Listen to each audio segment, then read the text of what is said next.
Lisa's Today.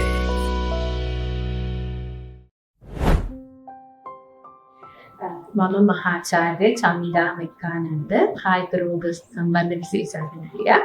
මම අද කතා කරන්න යන්නේ ෆැටි ලිවර් කියන රෝග තත්ත්වය හඳුනාගන්නේ කොහොමද කියන එක ගැන.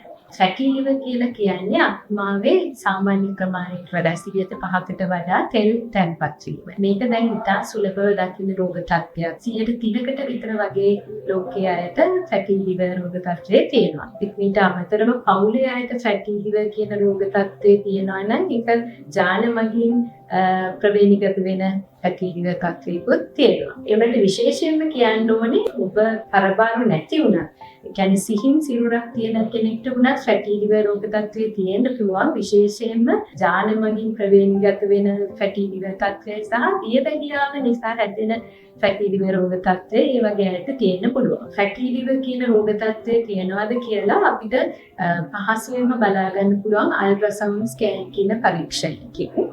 කිසිම ඇඟට අමාරුවක් දැනෙන්නේ නැති අපි ඇඟේ මත පිටින් කරන ස්කෑන් පරීක්ෂණයක්.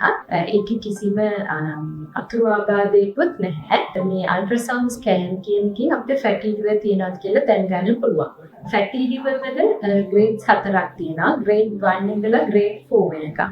ග්‍රේඩ් 4 කියලා කියන්නේ සිරෝසිස් තත්ත්වය.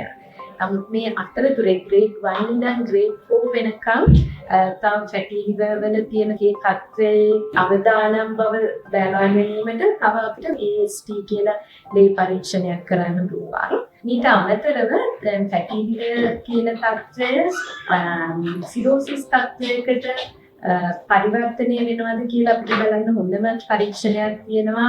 අපි ඒකට කියනවා ෆයිබ්‍රෝස්කෑන් එහෙම නැත්නම් ඉලාස්ටෝග්‍රැෆි කියලා. ඒ පරීක්ෂණ කරන්න පුළුවන්. නමුත් ඒවා හසුවෙන් කරගන්න බෑ. නමුත් ප්‍රථම එක තමයි ඒකට අල්ට්‍රාසවුන්ඩ් ස්කෑන් පරීක්ෂණයක් කරලා ඔබට ෆැටි ලිවර් තියෙනවද කියලා බලාගන්න එක.